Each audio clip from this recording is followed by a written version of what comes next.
Hello again my dudes, welcome back to the channel. This is Kadima bringing you another Elden Ring DLC build video, this time revisiting a weapon that I already used before, but on a way more effective way to use said weapon. That's right, we were going to be using the Freyja's Greatsword infused with Heavy.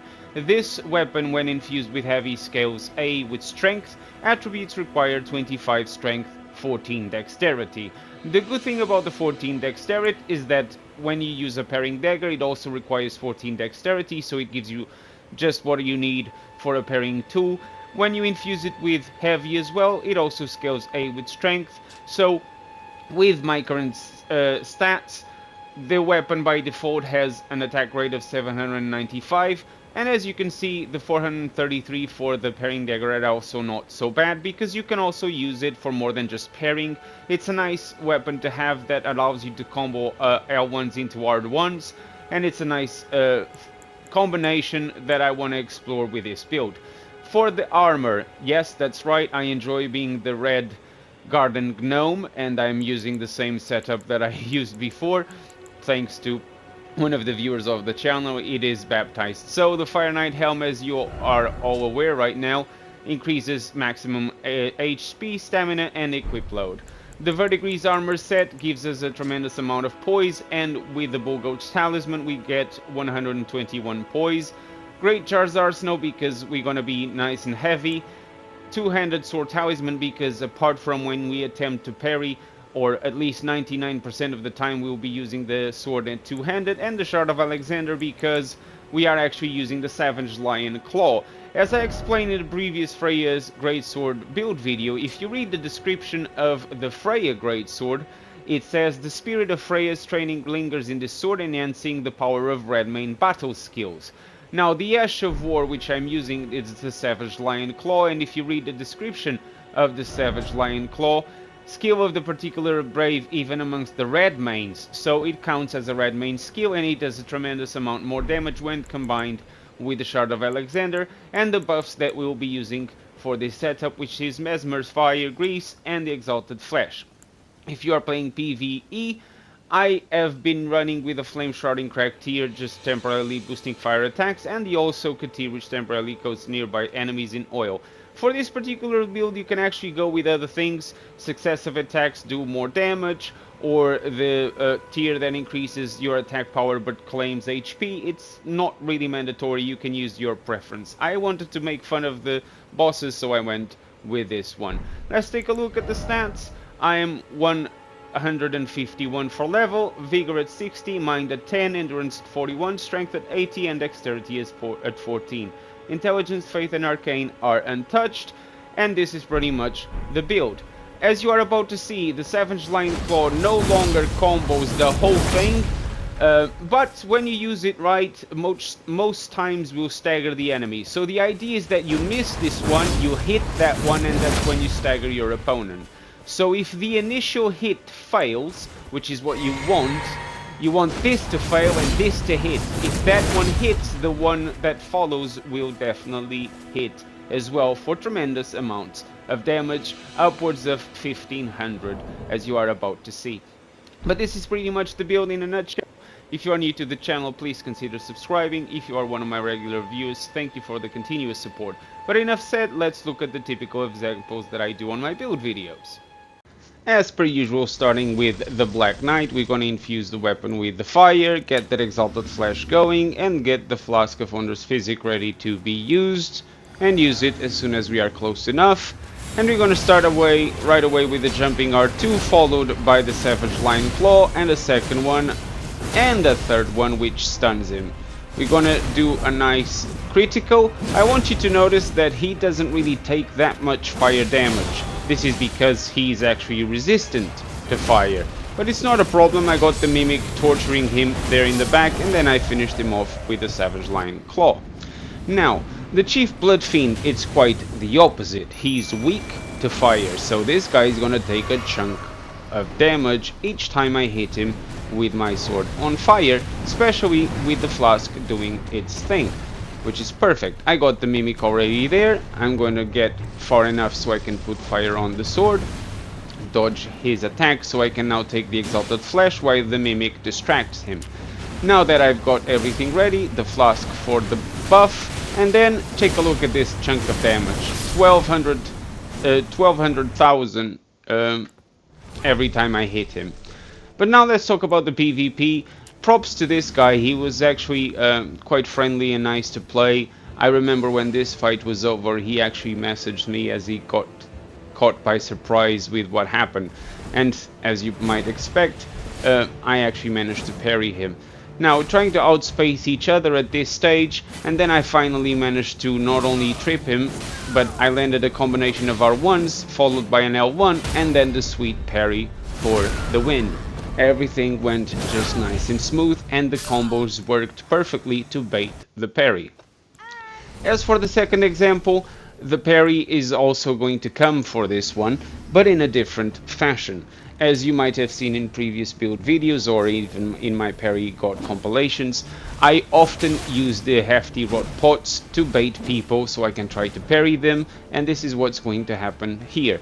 As you can see, Freyja does nice chunks of damage every time he hits, but this guy is also got the physical damage reduction, so he's not taking as much damage as potentially could, but still 470 damage per hit is not too bad. He was actually nearly down, so as you can see I already got my dagger ready to parry. At this stage I was actually using a different dagger, but the outcome is the same. I used the FD pot, he rolled attacked, and I managed to parry him.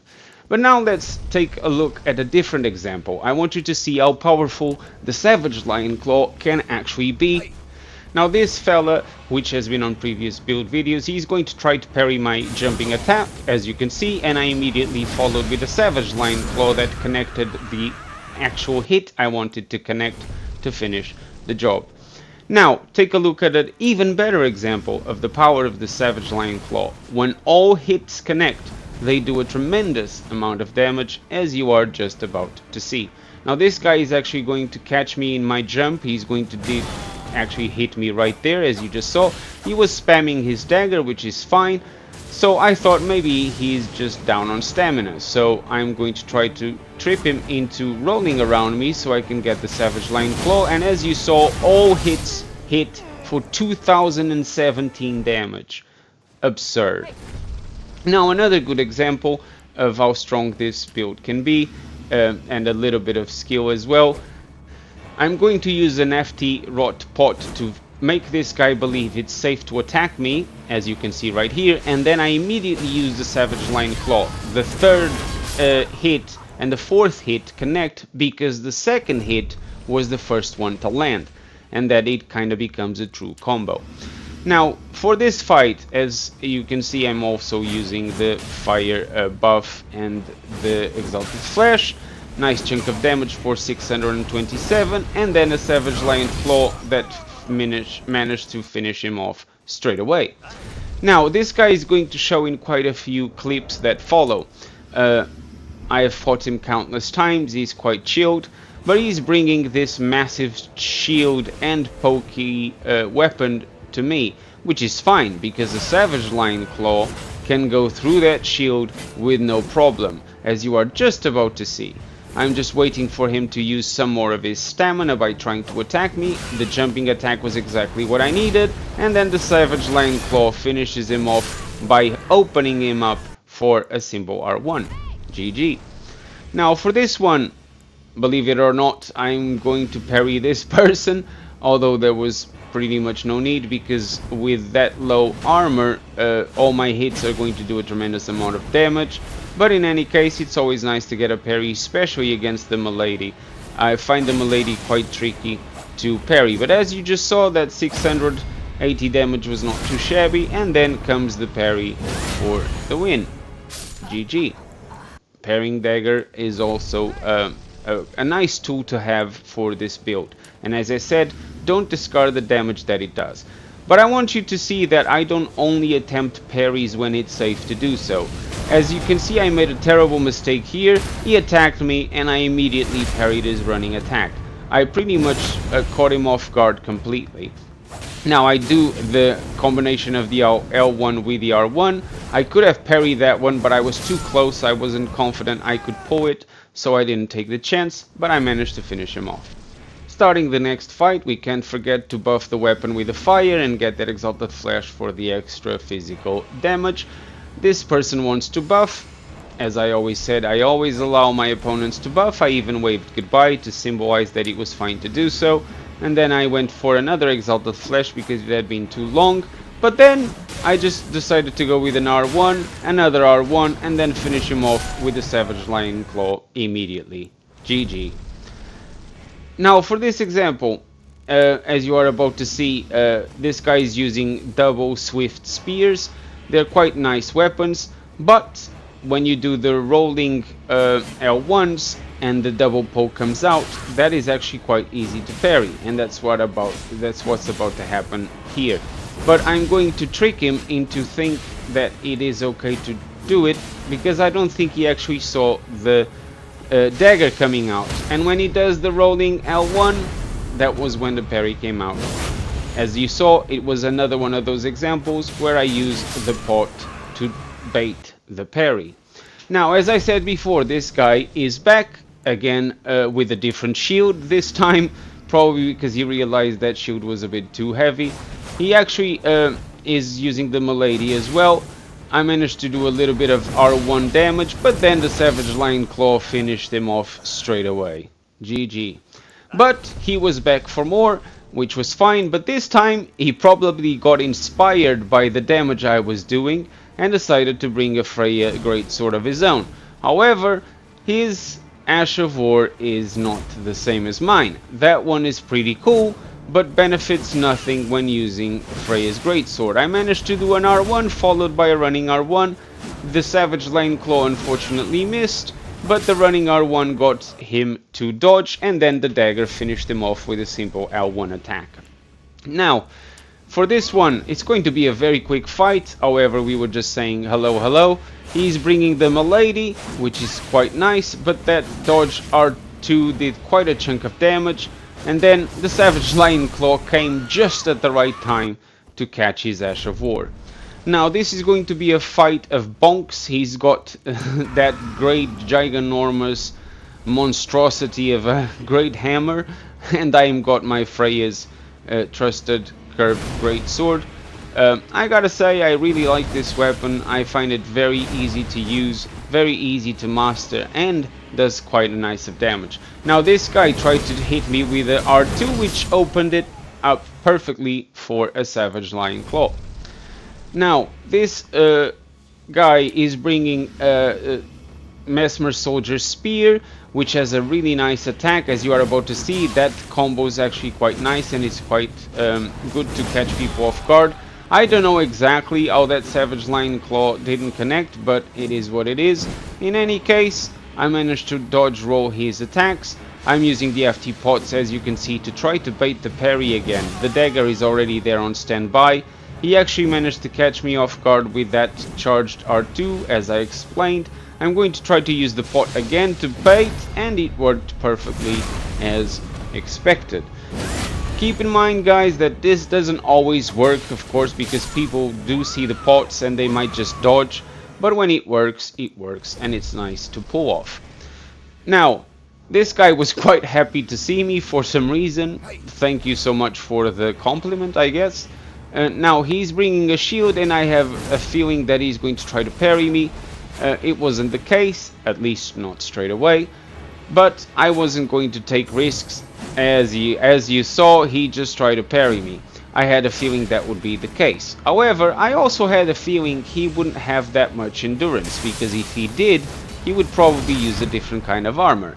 And then the Savage Lion Claw bashed his shield and trashed his guard. That confirmed what I already knew. And then this jumping attack did it again, but this time I managed to follow up with a critical.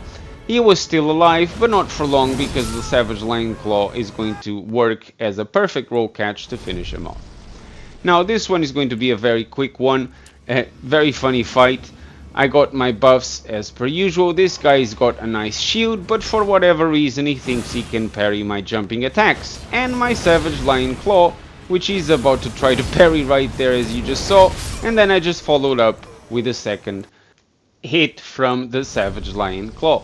Now this guy, again, bringing a great katana, I always try to parry these if I have the chance, which is going to be the case here.